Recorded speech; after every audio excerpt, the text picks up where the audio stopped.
¿Sueñas con hacerlo o bien has publicado ya algún libro? Getafe Radio apuesta por ti, escritor. Despierta Serezade es tu programa. Te damos herramientas y recursos. Conocerás a otros autores, sus obras, sus mejores consejos. Presentado por Maribel Marín, aquí tienes todo lo que necesitas para dejar de soñar y lanzarte a escribir.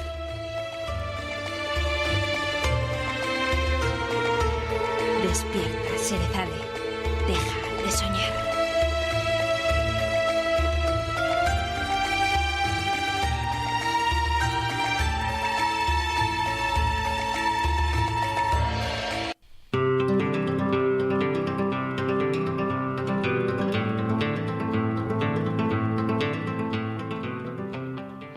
Buenos días, queridos amigos de Despierta Serezade.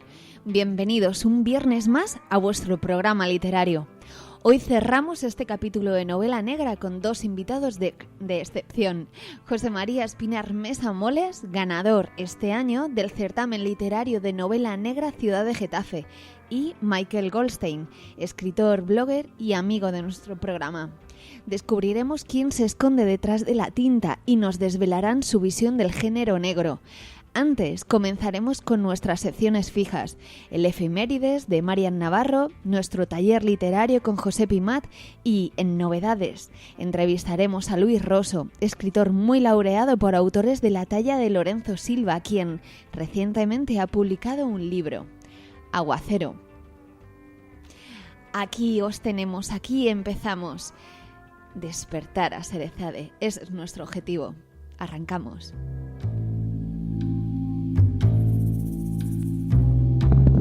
El impacto de la crisis económica está afectando gravemente a miles de familias en nuestro país. Precisan ayuda ahora más que nunca. Colabora con Cruz Roja a través del teléfono 902 22 22 92 o de la página web www.cruzroja.es. Ahora más que nunca. ¿Qué es Getafe Radio? Somos una radio abierta y participativa. Tenemos varios canales de participación. Puedes enviar tus notas de voz a nuestro WhatsApp 628-270526 o llamar en directo al 91764-7491 y, por supuesto, seguirnos en Twitter, @Getafe Radio o pinchar me gusta en nuestra página de Facebook. Getafe Radio, ya sabes, nos puedes escuchar en www.getaferadio.com o descargando la aplicación de Getafe Radio en tu móvil, tanto en la Play Store como en la App Store. Getafe Radio te suena.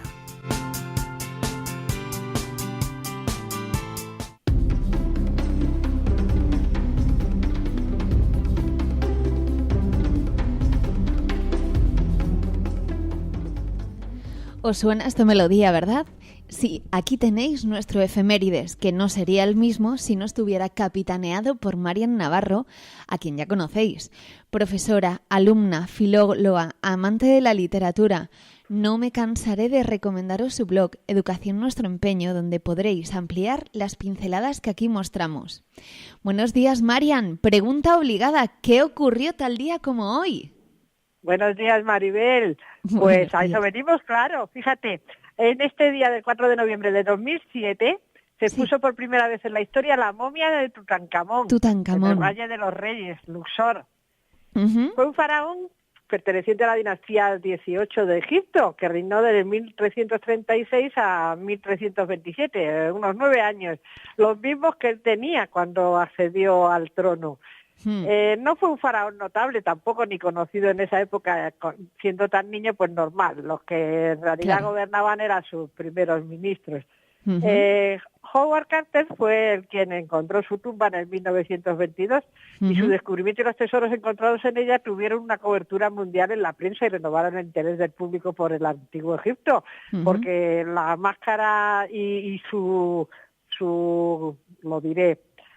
mausoleo en general, pues era de una belleza indescriptible. Yo pude verlo cuando lo trajeron la exposición aquí a la Casa de Campo y es una auténtica maravilla. Sí. El hallazgo de su tumba casi intacta supuso una aportación fundamental para la comprensión de la historia y de la cultura egipcia, porque sacó a luz una cantidad apreciable de joyas, muebles, armas, muchos utensilios y aparte de los grabados y las pinturas.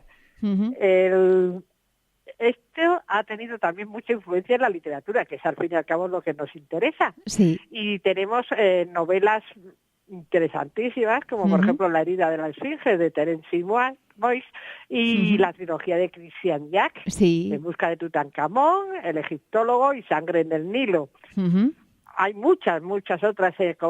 Yo destacaría, por ejemplo, sobre la arqueología egipcia, El complot de los faraones, de Philip Vandenberg, o la novela de la momia de Théophile Gautier, pero La esfinge de Robin Cook, que es uno de mis escritores más admirados, es una de las que yo destacaría, y por eso me he permitido traer unos fragmentos. ¿Me ayudas a leerlos? Hombre, claro, cuenta con ello. Pues venga. Emeni hundió el cincel de cobre en los apretados trozos de piedra caliza que había directamente frente a él y sintió que chocaba contra una sólida mampostería. Lo hizo nuevamente, nada más que para estar seguro. Sin duda alguna había llegado a la puerta interior. Tras ella se hallaba un tesoro cuya riqueza resultaba difícil imaginar. Tras ella se hallaba la casa de la eternidad del joven faraón Tutankamón, enterrado hacía 51 años. Se hallaba boca abajo, en un túnel oscuro como la noche y tan angosto que apenas cabía en él su cuerpo flaco y sinuoso. Rastrilló con la mano las piedras sueltas que estaban debajo de él hasta que consiguió ubicarlas al alcance de su pie. Entonces, igual que un insecto que estuviera cavando su madriguera, las empujó detrás de sí para que el aguatero que mece pudiera juntarlas en una canasta. Emeni no sintió ningún dolor cuando con la mano lastimada buscó a tientas en la oscuridad la pared que había frente a él. Con la punta de los dedos recorrió el sello de Tutankamón que se hallaba sobre la puerta clausurada, inviolada desde el entierro del joven faraón. El dolor le laceraba los hombros y detrás de sí podía oír la respiración agitada de Kemes juntando las piedras en la canasta. «Hemos alcanzado la puerta interior», dijo Emeni con una mezcla de miedo y excitación. Más que cualquier otra cosa, deseaba que esa noche llegara a su fin. No era un ladrón, pero sin embargo allí estaba, cavando un túnel para llegar al eterno santuario del desventurado Tutankamón. Genial. Bueno, pues siguiendo, así nos podemos imaginar cómo sería el entrar en esas pirámides y descubrirlas. ¿Vamos a ver nuestros autores? Vamos. Mira, nacidos en esta fecha tenemos a Ciro Alegría, un escritor, político y periodista peruano que fue uno de los máximos representantes de la narrativa indigenista. Dicen que en esa se integra también Mario Vargas Llosa, aunque él ha sido mucho más novelístico y menos comprometido. Sí. Bueno, pues este autor, Ciro Alegría, hace las llamadas novelas de la tierra, y la más destacada es El mundo es ancho y ajeno, 1941. Dentro de nuestra literatura indigenista particular, y perdón por la expresión, tenemos tenro de las literaturas autonómicas, la de Luis José Pereira, escritor español en lengua gallega. Fue una revelación como escritor en 1985 con la novela As horas de cartón. Es la historia de Clara, una mujer de 45 años que está contando su experiencia mientras se adormila frente al televisor, viendo todo lo parafernalia del funeral de Franco. Y mientras lo está viendo, pues recuerda muchos detalles que, bueno, todavía gente como después de eso, de mi edad, de mi generación, lo tenemos muy presente porque éramos jóvenes en aquella época. Sí. Publicó en 1992 La vida vegetal, pero no parece haber publicado nada más. Y dentro de los fallecidos en esta fecha tenemos a José Monegal, cuentista, ensayista y periodista uruguayo, que también este día tenemos personajes peculiares folclóricos, porque se dirige al género gauchesco, y entonces tiene como escenario también el mundo rural de su país.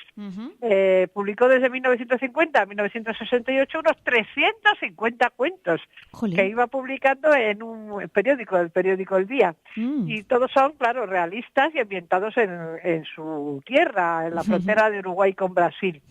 Y también escribió relatos de corte fantástico. Su novela más conocida es Memorias de Juan Pedro Camargo. Y luego este personaje que casi nadie conocerá, a lo mejor solo en su tierra, José del Patrocinio Romero Jiménez. Es un personaje, pues, de los muchos que han existido en la intrahistoria de España y de la literatura.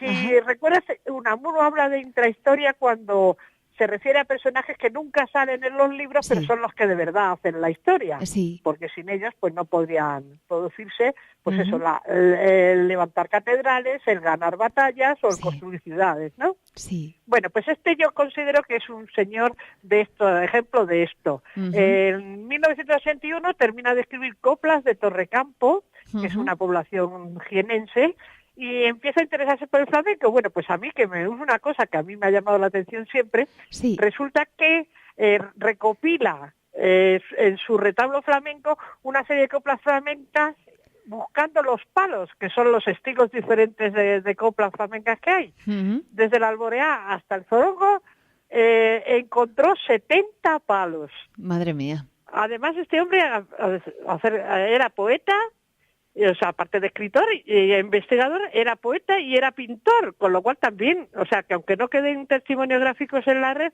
pues seguro que si nos acercáramos por la zona veríamos. Así Algo que es un suyo. hombre polifacético, un Leonardo da Vinci Sí, sí. popular, ¿no? Muy, muy Del pueblo, completo. Sí. y por eso lo he traído a colación. Y por último, también un personaje pues parecido a nuestra Encarna Sánchez, creo yo. Se llamó Graciela Romero, Ajá. murió en el 2011 y es conocida como Totó Romero, Ujú. escritora y asistente social chilena que, pues por su estilo directo, muy divertido, pues que tenía mucha gracia al contar y una forma de hablar muy amena, pues se hizo muy famosa en los En aquella en los época. correveidíles de los noticieros y de las revistas. Bueno, y con Pues- eso pues te dejo que estoy muy intrigada a ver cómo terminamos lo del ciclo de novela negra. Pues no tiene desperdicio, ya verás. Muchísimas bien. gracias. Te esperamos la semana que viene con más efemérides y mientras te vamos a seguir en el blog Educación Nuestro Empeño y en mnacademiaenlinea.blogspot.com.es. Un poco largo. Gracias, Sí. gracias, A ti, Maribel. un abrazo, Adiós. buen día. Pues continuamos. Vamos a recuperar una sección de la temporada pasada. Novedades literarias.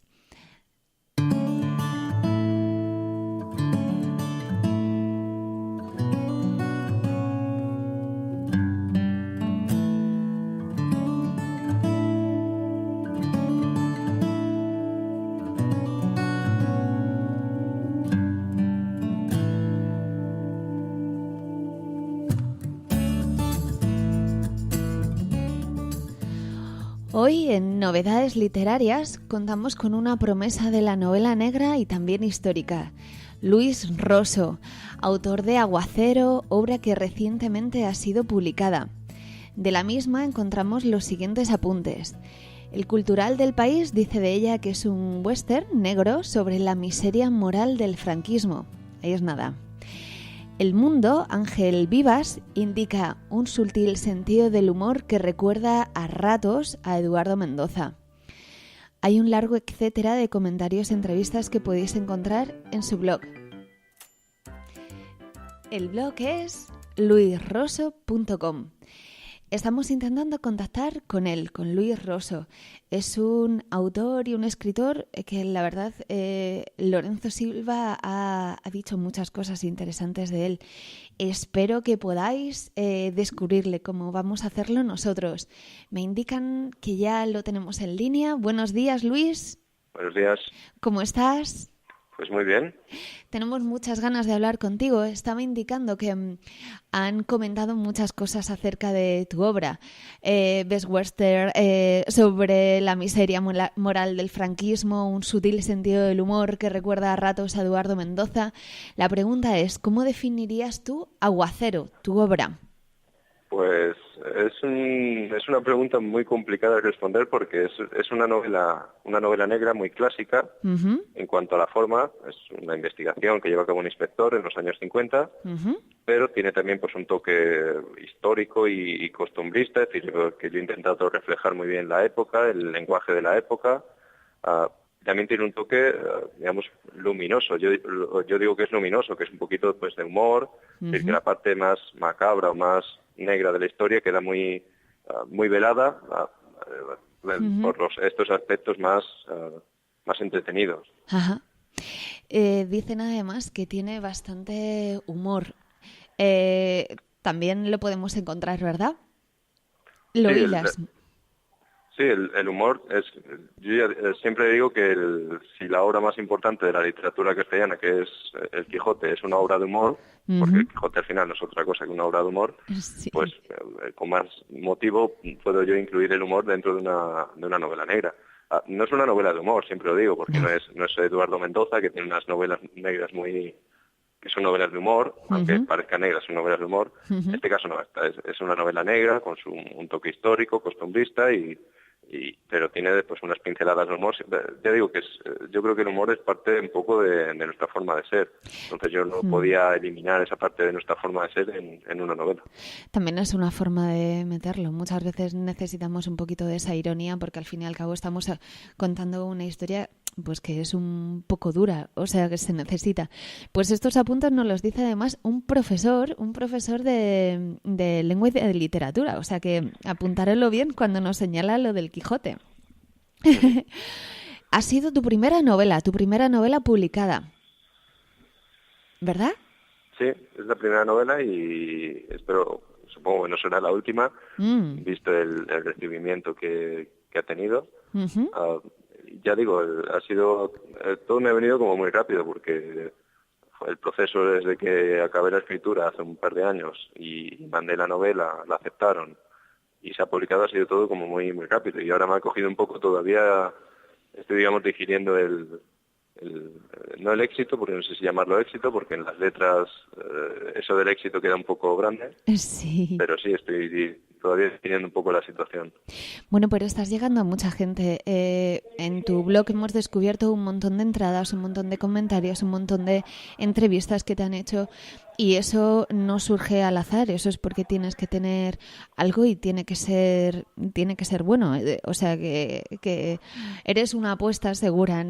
Hay poca gente que suela apostar por los autores nobles. Entonces, tu novela la vamos a devorar, vamos a obligarte o a liarte o a engañarte para que vuelvas porque queremos, pues eso, hacerte una reseña del libro, nos interesa muy mucho.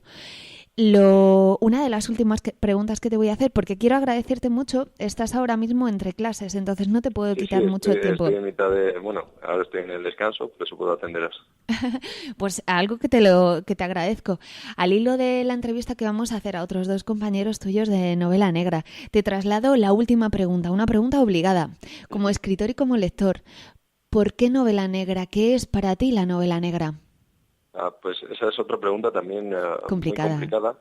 Yo lo dije también en el Getafe Negro, que estuve hace un par de semanas discutiendo también un poco justo con el asunto, con Lorenzo Silva y otros autores. Y yo decía que para mí la novela negra al final son 4 líneas, en realidad, es decir, como una novela negra al final es una novela que tiene un elemento de investigación, de resolver un crimen o resolver un delito o algo que... digamos, ese componente de intriga, de misterio y aparte pues un componente de crítica social, pero digamos eso te da juego, es decir, son 2 líneas tan difusas, el componente de la investigación por un lado y el componente de crítica social, que prácticamente a partir de ahí te permite jugar muchísimo. Entonces yo en ese sentido tengo una mente muy abierta en cuanto a lo que es novela negra. Es decir, al final la novela negra es una etiqueta que se pone pues a nivel comercial, pero siempre digo que hay novela negra. Borges tiene un cuento que se llama La espada y la brújula, que es novela negra pura, o de detectives más bien todavía en aquella época, o yo que sé, algunas novelas de Bolaño, son novela negra en cuanto al planteamiento de la investigación, incluso la representación de los crímenes, etcétera, la crítica social. Por eso digo que es como, yo ya digo que creo que la novela negra al final no es una forma más de referirnos a estas 2 líneas, el componente de intriga y el componente de crítica social, pero que en realidad son aplicables a muchísimas novelas. Que si te vas a Cela tiene la familia de Pascual Duarte, es un criminal que ha cometido unos crímenes horrendos, etcétera. Cierto. Y tiene un componente de crítica social. Hasta cierto punto también se le podría llamar novela negra. Yo creo que es una etiqueta más bien comercial, más que a nivel literario, es una etiqueta más bien comercial. Puede ser, porque la mayor parte de las novelas que se publican, incluso muchas de antes, como las que señalabas, son híbridos. Encontramos grandes componentes. La tuya, por ejemplo, tiene muchos rasgos históricos y que, como te digo, vamos a devorar Te agradezco mucho estos minutos entre clase y clase. Prometemos traerte al programa. Déjanos engañarte. Además, te vamos a chuchar porque eres de mi tierra. Y eso es bueno. Hermanos se tienen que llevar bien. Sí. Muchas gracias. Un abrazo muy grande y te esperamos dentro de poquito. Gracias a vosotros y se espera en la próxima. Espero que sea pronto. Espero que sea pronto. Gracias. Un abrazo. Hasta luego. Ahora sí, vamos a continuar con el programa, con nuestro taller literario. Vamos a contar con nuestro querido José Pimat. Vamos a ver qué nos traen hoy.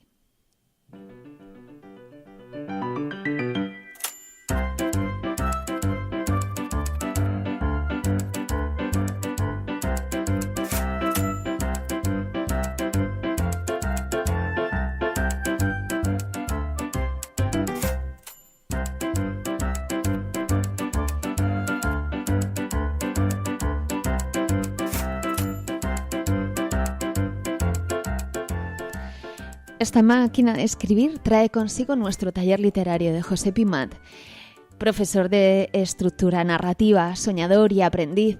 Como todos los días os recuerdo que los apuntes que aquí compartimos son los que José imparte en su curso online, por lo que si estáis interesados contactad con él a través de su blog comoescribirbien.com.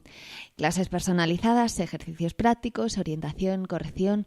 Os van a venir muy bien, sin duda alguna. Buenos días, José. Buenos días, Maribel. Tema interesante el que estáis trabajando esta semana.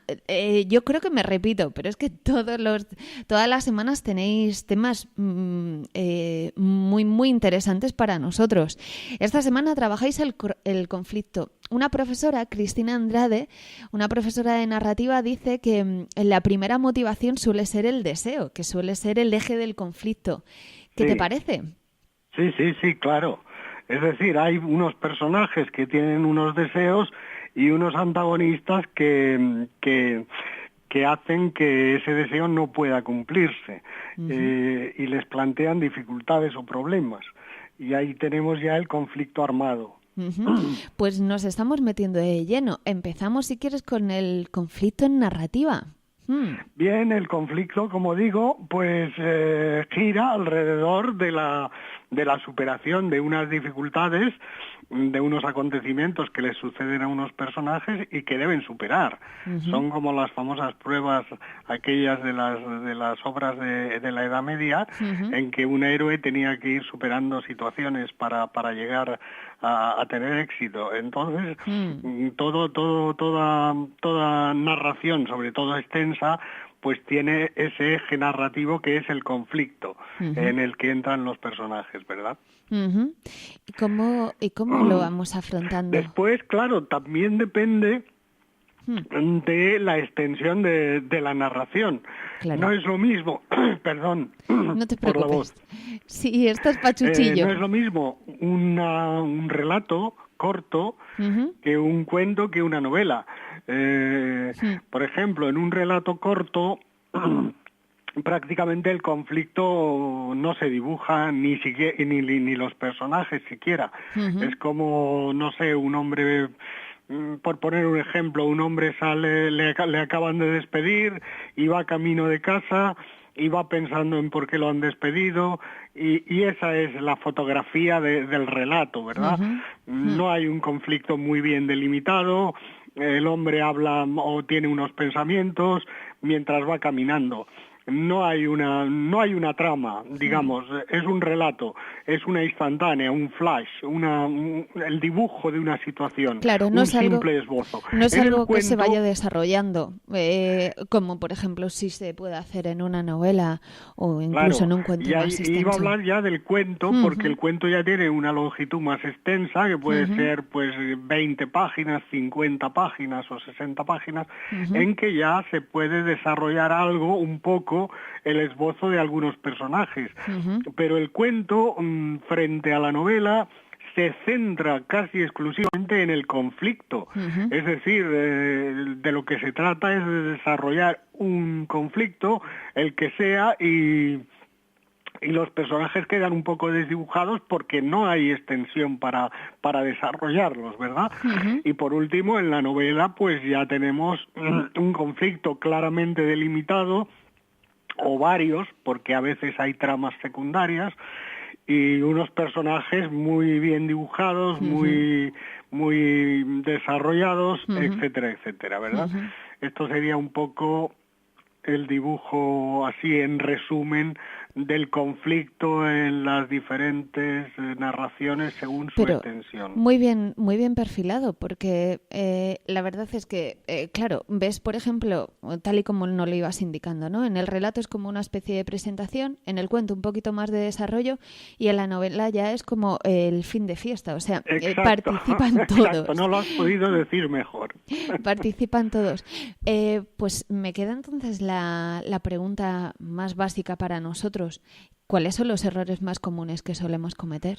Bueno, pues como error, el error más común, claro, está por ejemplo, en una narración larga, como puede ser la novela, pues es la dispersión de la narración, ¿verdad? Claro. Es decir, hay autores, pues que por inexperiencia, pues empiezan a dibujar muchas situaciones, no hay un hilo conductor, no hay un conflicto bien delimitado. No hay una progresión de la acción conforme al conflicto planteado previamente. El tono narrativo a veces es caótico, sin unidad de acción. Pienso un poco quizás a veces como en las telenovelas, ¿no? Que a los personajes les pasa cientos de cosas y es como no les puede pasar más. Exactamente. Podemos tender. Y nuevamente no has podido elegir un mejor ejemplo. Es decir, una telenovela pues es que pues va variando, ¿verdad? Es caótica prácticamente porque se basa en que los guionistas aporten cada día una intriga.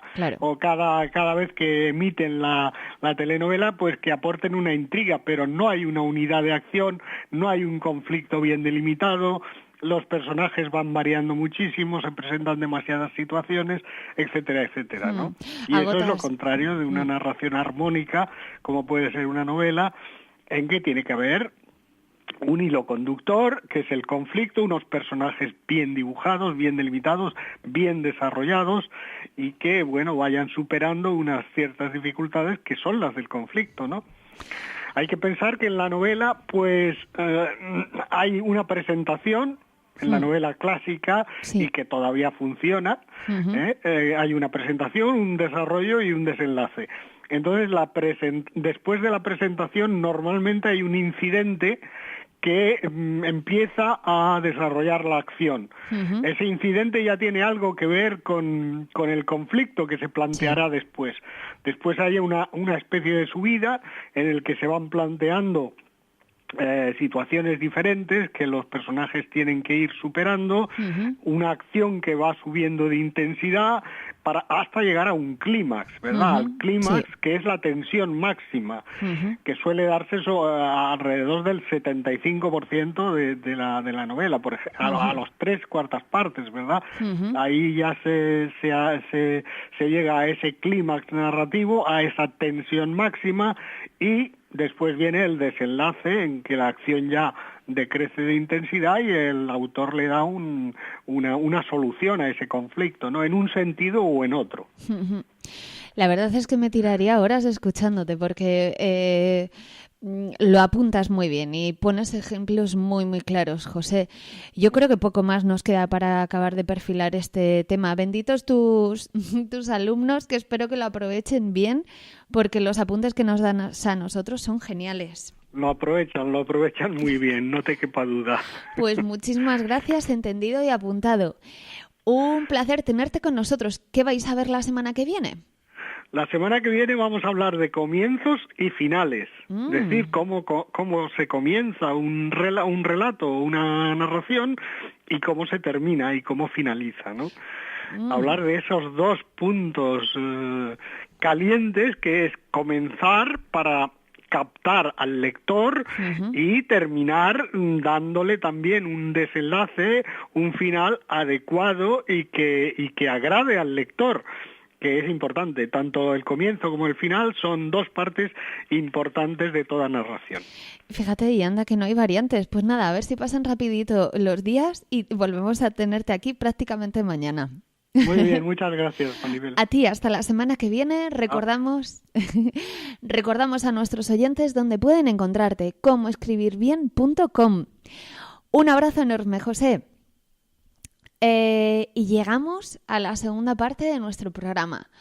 Hoy, lamentablemente, nos despedimos de la novela negra. Pronunciamos un hasta pronto porque no creemos en el adiós. Este género al alza desborda tanta calidad como figuras de antihéroe disfrazados de detectives pueda llegar a tener. Sus calles oscuras y sinuosas esconden demasiadas promesas que no queremos eludir. Amigos, la novela negra tiene algo intrínseco en nuestra naturaleza humana que no solo despierta interés, despierta a nuestro otro yo, a ese Cerezade que cada uno de nosotros tiene. Os dejamos rápidamente con una cuña de Cruz Roja y arrancamos con la novela negra. El impacto de la crisis económica está afectando gravemente a miles de familias en nuestro país. Precisan ayuda ahora más que nunca. Colabora con Cruz Roja a través del teléfono 902 22 22 92 o de la página web www.cruzroja.es. Ahora más que nunca.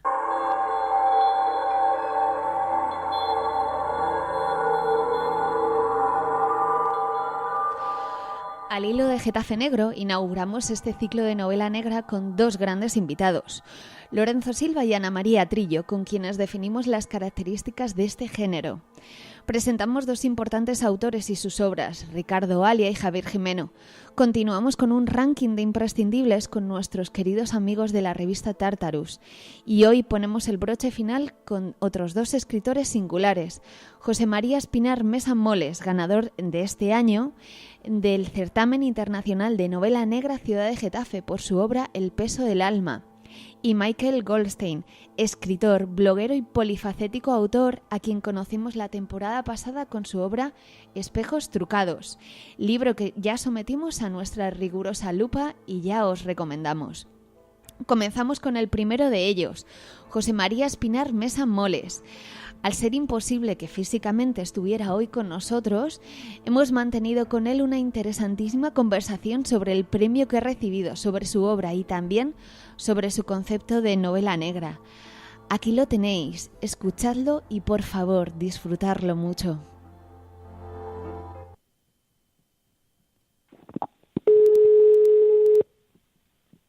Maribel. Hola, ¿qué tal? Hola. ¿Cómo estamos? A ver, ¿me oyes bien tú? Te oigo perfectamente. Yo también, perfecto. Por supuesto, adelante cuando tú quieras. José Espinar Mesa Moles, granaíno, escritor y profesor de mi querida Universidad Rey Juan Carlos. Poeta y, sobre todo, ganador del Certamen Literario Internacional, con letras mayúsculas, de novela negra Ciudad de Getafe 2016 de este año, por la novela El peso del alma. ¿Cómo te sientes después de haberlo ganado? Pues muy, muy feliz, muy contento y con una sensación que es absolutamente sincera de agradecimiento. Han dicho muchas cosas bonitas de ti. Yo creo que son muy generosas y en cierta medida inmerecidas. Pero como soy un optimista enfebrecido, pues me quedo con ellas. No creo que sean inmerecidas. Lorenzo Silva dice de ti, escritura rica, precisa, buen ingenio, un verdadero descubrimiento.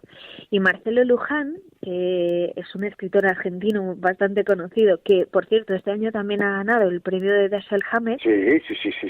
Sí, o sea que bienvenido al club. Hoy ese año todos os lleváis un pan o un chorizo debajo del brazo, muy bien. Pues él ha comentado: la voz de su detective es provocadora, irreverente, aplastante, narración con pulso, audaz, original. No creo que esto te lo digan al azar, y menos dos tipos que ya tienen tablas en esto y que no tienen por qué dorar la píldora a nadie, ¿eh? No, pero es una sensación de de absoluta felicidad, porque lo que hacías desde enmascarado en el anonimato, que el anonimato te convierte en más libre, es un yo más auténtico, porque no mides la consecuencia de lo que estás escribiendo, porque todavía no has llegado a ese panorama o profesional o de reconocimiento general. Entonces, tanto Lorenzo Silva como Marcelo Luján tienen ya un tatuaje cada uno en un pecho aquí mío, porque no olvidaré nunca lo generosos que fueron conmigo. Yo me acuerdo, hace poco estuvimos en la entrega de tu premio y estabas muy, muy contenido cuando se te veía que tenías unas ganas de gritar y que se enterara toda la Carlos III, que fue donde dieron el premio a ti y a Rosa Montero. Pero se te veía tan emocionado, con los ojos brillantes. Es que es un reconocimiento a mucho mucho es trabajo. Un premiaco, pero lo importante, lo espectacular de ese momento es que yo empecé a estudiar en la Carlos III.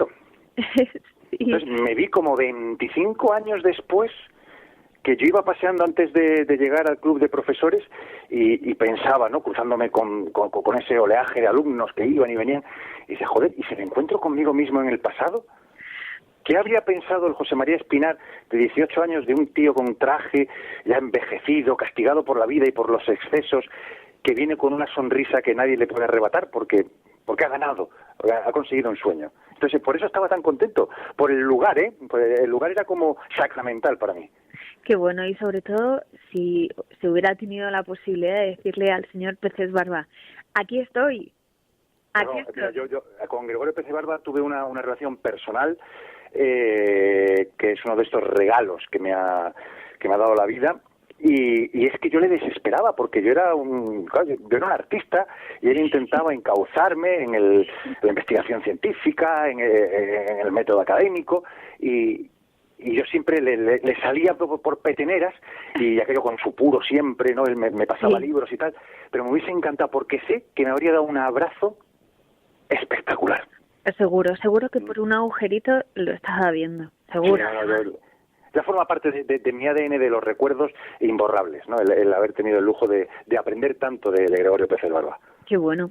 Pues por lo que recojo un poco de lo que comentas, se ve que llevas bastante tiempo escribiendo. Yo llevo toda la vida, desde que yo creo que quizá aprendí a escribir no porque me obligara el maestro, sino porque tenía algo que contar. Y lo único que ahora con 42 años, me conservo muy bien por el alcohol y el humo, pero ha sido ahora cuando, claro, es la punta del témpano de hielo del iceberg, ¿no?, que creo que son 3/4 partes las que están bajo el agua. Sí. Pues ahora sale, pero es que hay mucho debajo, son 8 libros de poesía publicados que me han catapultado al anonimato, son 2 novelas que han sido absolutamente intrascendentes. Y entonces ahora pues parece como que no hay nada detrás, pero hay un bagaje y una constancia muy, muy larga ya. Mucho trabajo. Entonces, de alguna manera podemos recoger ese consejo para todos nosotros, los escritores noveles, que medio salimos, no salimos, publicamos, no publicamos, que no nos demos por vencido, porque oye, nunca se sabe. Y no se sabe, además, hasta que te puedes hasta morir, que ya tus hijos se encargarán de colocar las novelas. Oye, lo bonito de la literatura es que te trasciende, que llega a la persona que tú no conoces. Sí, la historia de la literatura realmente está forjada en herederos que... Sí, no hay que enriquecer a nuestros hijos. Sí. Oye, nada, y además tal y como están las pensiones, están muy bien que podamos ayudarle. Es un sacrificio, ¿no? Uno se inmola en nada. No me inmola en la literatura por mis hijos. Muy bien, porque además hace poquito que has tenido uno que además se llama Sherlock. Sí, no podía ser de otra forma. Negocié con mi mujer el nombre y ella aceptó que el segundo nombre lo eligiera yo. Entonces elegí en un acto de inmadurez, ya típico de mí, pues el nombre de Sherlock como homenaje a un detective privado que me ha acompañado más que algunos amigos en la vida real. Porque entiendo que no te gusta nada Sherlock Holmes. Bueno, es que yo sin Sherlock Holmes me faltaría algo, me faltaría una parte de mi imaginación. pues es los orígenes quizás de la novela policíaca, no negra, policíaca. Sí, no, a mí es que yo crecí con él, entonces que hay una parte de, digamos, como de esqueleto que me sostiene, ¿no? Un esqueleto literario, que es lo que yo leí cuando era joven, cuando de verdad tenía un hambre infinita de imaginación, una capacidad insobornable de soñar, y uno de los que yo leí pues era Conan Doyle. Qué bueno. Pero además, poesía, es curioso porque, claro, pensamos, o poesía, como que nos clasificamos, ¿no? Poesía solo, o novela, o relato, tú le das a todo. Y bueno, y luego ya, pensándolo más fríamente, también dices, pues dentro de la poesía también está Baudelaire y las flores del mal, que, oye, que de bondades no escribía este hombre, ¿no? O Lord Byron, o sea, que tienes ahí también una poesía un poco peculiar, ¿no? Oscura. Sí, yo lo que soy es poeta. Como dice mi maestro, el gran Antonio Enrique, soy mal poeta, pero poeta hasta la médula. Lo que pasa que de vez en cuando la poesía se aletarga o descansa, pero el ímpetu, el impulso de escribir, pues se va canalizando, y en este caso concreto, pues germinó con la novela El peso del alma. Pero yo soy un humilde poeta que ha escrito una novela policíaca. ¿Qué van a encontrar en la novela de El peso del alma? Porque todo apunta, nos vamos a leer el libro y te vamos a volver a liar para hacerte la reseña. Solo que tiene que ser una reseña especial, porque no todos los días leemos a alguien tan galardonado. O sea que genial, no lo vas a poner muy difícil. No, bueno, es un privilegio que me leas. No, es el privilegio nuestro. ¿Qué vamos a encontrar? Porque se habla mucho de tu detective. Pues mira, parafraseando a Plutarco, lo que van a encontrar los lectores que amablemente compren el libro no es una historia, es una vida. Porque Milton Vértebra, el muro maestro sobre el que carga toda la novela, es una persona que encarna todo lo que el autor decidió no ser en la vida. Entonces Milton se nos presenta como una opción vital, tremendamente realista, pero desde el exceso y la incontinencia. Me lo imagino casi como un torrente, como el personaje de La conjura de los necios, casi, ¿no? Seguramente no, pero tiene que girar para que le podamos querer de alguna manera, ¿verdad? Sí, vamos a ver, hay sentido del humor, pero porque joder, soy de Granada y tengo la mala follada y arranco alguna carcajada, pero cuando digo carcajada es verdad, me sentiría fracasado si en alguna página concreta el lector no fuera más allá de la sonrisa, sino quiero provocar la carcajada. Pero el personaje no es una caricatura, el personaje es alguien muy, muy serio, cínico, pero que en los momentos clave, todo lo despreciable que puede llegar a tener, se borra, se difumina de la mente del lector, porque cuando tiene que demostrar que es buena persona, lo hace con creces y sin importarle el coste personal.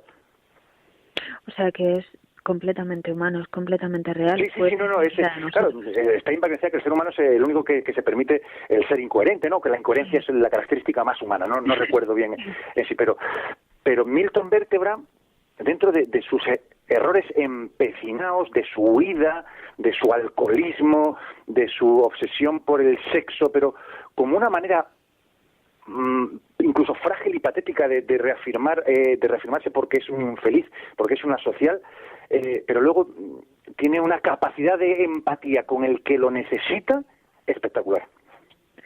Pues da muchas ganas de leerlo y de descubrirlo, la verdad, porque muchas veces leemos libros y decimos, pues a lo mejor no es muy coherente o no te entra muy bien el personaje, no te cuadra, pero presentándolo de esta manera, sobre todo lo que buscamos es gente real y muchas veces buscamos pues quizás con quién identificarnos, porque en el fondo todos somos mini antihéroes, ¿no? Antisociales. Correcto, es un antihéroe que en algunos momentos te puede quedar hasta muy mal, ¿no? Y decir, ¿pero qué hago yo leyendo a este tío? Pero sin embargo, tiene un deje, tiene un rastro, un aroma adictivo, porque de una u otra forma te sientes identificado con él. Pues el peso del alma nos lo apuntamos, vamos, a fuego, lo descubriremos y como te digo, te liaré. O sea, me encanta, no me toques las palmas que me conozco. Solo me queda una última pregunta. Vamos a cerrar contigo y con Michael Goldstein, con uno de nuestros escritores y blogueros, la novela negra. Ya hoy es el último día. Pero no puedo cerrarla sin que el laureado ganador del premio de novela negra nos diga ¿por qué novela negra? ¿Qué es para ti la novela negra? ¿Qué visión te da? Pues esto que voy a decir no lo digo como laureado, ganador, no lo digo como escritor, lo digo como lector. Como el lector que por las noches, agotado después de intentar ser un esposo aceptable y un buen padre, se refugia en el cascarón de su cama. Para mí la novela negra es una parábola de la vida, donde descubres que hay malos de verdad y también descubres que los buenos no son tan buenos. Pues no podrá ser más real. Mi abuela siempre decía, porque yo era algo miedosa, ¿no? Pues como todos los niños de los fantasmas y de las cosas que no entendíamos. Mi abuela siempre decía, no, hija, tienes que tener miedo de los vivos, y es una realidad. Sí, no, sí.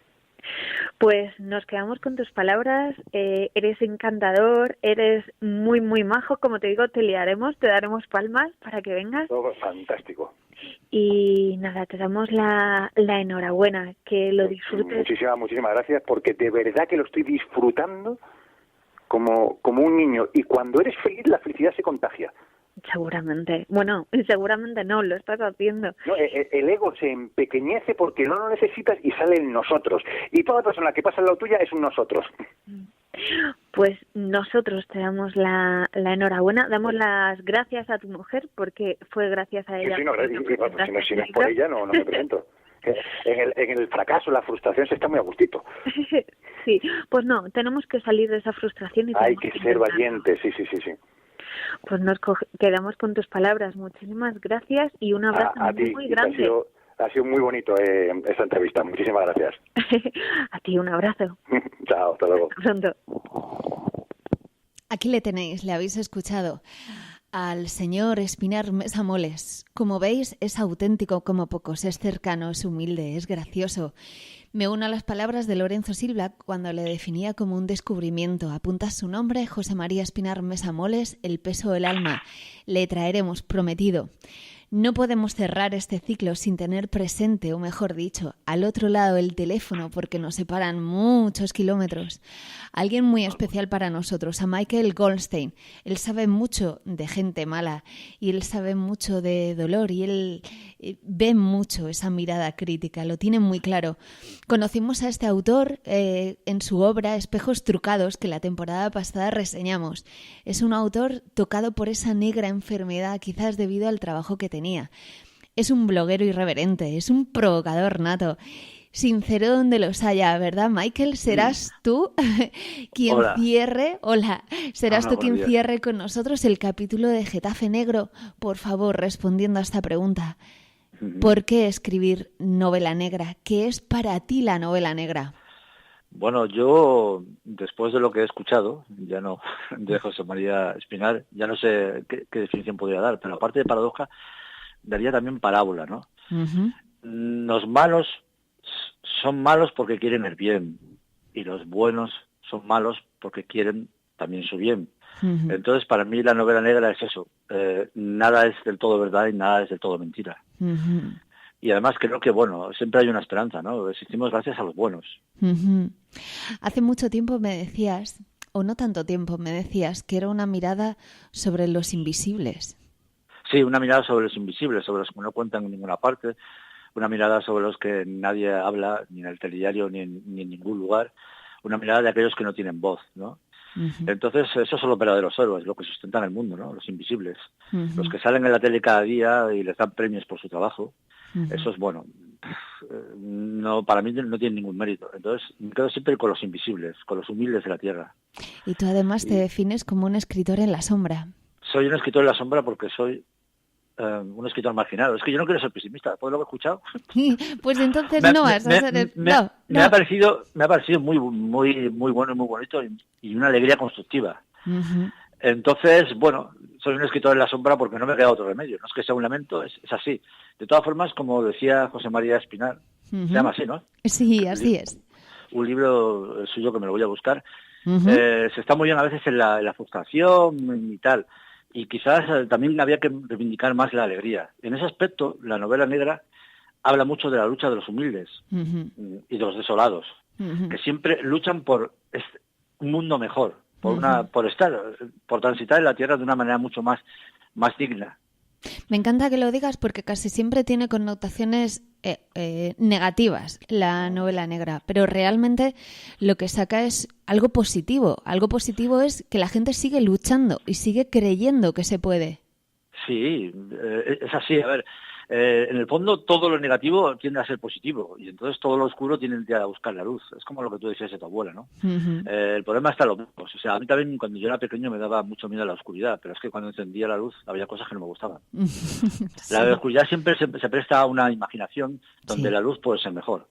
Ese para mí sería la definición. De todas formas, cuando muchas veces leo la novela negra, sobre todo Massimo Carlotto, que es un escritor italiano bastante pesimista, pero bastante constructivo, me doy cuenta de que hay mucha más esperanza que en otras muchas novelas de amor, ¿no? Donde las novelas de amor, no sé por qué, siempre tienen a la tragedia y al rechazo y a la separación, ¿no? Entonces, bueno, yo creo que la novela negra en el fondo es un canto al amor, ¿no? Al amor en sus múltiples formas y en buscarlo en sus múltiples identificaciones y expresiones. Eso sería para mí. Pues yo creo que no lo puedes haber dejado más claro, Michael. Yo te agradezco mucho, mucho, mucho que estés con nosotros en línea, que estés estos segundos con nosotros y me gusta mucho que hayamos cerrado juntos este ciclo de novela negra porque, como decía, ya te descubrimos en la temporada pasada, pero seguirás estando con nosotros como sigues estando casi día a día. Dentro de poco haremos algo de editoriales y te traeré conmigo. Mientras tanto, quiero decir que te sigamos muy mucho, que tienes obras buenas, que para nosotros no eres un escritor en la sombra, para nosotros eres un compañero más, casi colaborador, casi tienes aquí un puesto fijo. Bueno, pues nada, ya sabéis, yo estoy por ahí. De todas formas, nos veremos, Espero. In person. Y yo os doy las gracias por... Perdón, es que como fumo, me meto unos puros. Yo os doy las gracias por vuestro entusiasmo y, bueno, por haberme tenido en cuenta y por vuestra amistad. Yo os doy las gracias por haberme dado una voz. Y es la voz que yo quiero dar, sobre todo a los humildes y a todos los artistas que luchan día a día, los artistas de cualquier rama, y a los comunicadores que luchan día a día porque su voz vaya más allá, no solo para los de siempre, sino para todos. No quiero parecer demasiado canónico, pero es así. Entonces, bueno, esto es un gesto de amor, y os lo agradezco. Y también agradezco el haber escuchado los últimos 3 minutos de José María Espinar, porque, hostias, me ha dado más brillo, ¿no? Y más gusto, ¿no? No ha sido ningún disgusto, nada de todo lo que con lo que he estado con vosotros. He aprendido mucho. Pues me alegro que puedas escuchar el audio entero porque la verdad es que es auténtico, es tal cual le has podido escuchar. Muchas gracias y volverás, bien lo sabes. Hasta entonces, un abrazo muy, muy grande. Yo un abrazo a todos vosotros y un beso a todos que son muy guapos.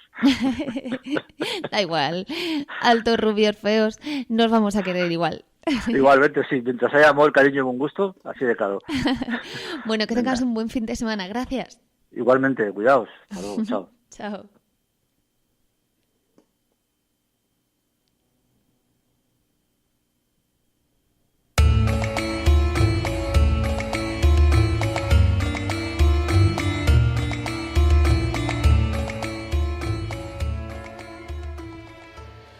Hasta aquí nuestro programa de hoy. Hasta aquí nuestro ciclo de novela negra. Gracias infinitas a todos los que lo habéis hecho posible, empezando por el gran comisario de Getafe Negro, el señor Lorenzo Silva, y su mano derecha e izquierda, además de brillante escritora, Ana María Trillo. Gracias a los brillantes autores que se han dejado seducir, a Ricardo Alia, Javier Jimeno y Luis Rosso, quien volveremos a traer para reseñar su libro. Abrazos tan grandes como él mismo para José María Espinar.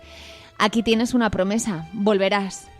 Gracias a Michael Goldstein por seguirnos, por compartirnos, por estar.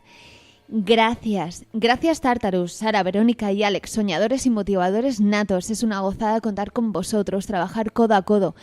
Y por supuesto a nuestros compañeros que hacen el día a día de Cerezade, Marian Navarro y José Pimat, por su disponibilidad, por su buen hacer, por sus ganas.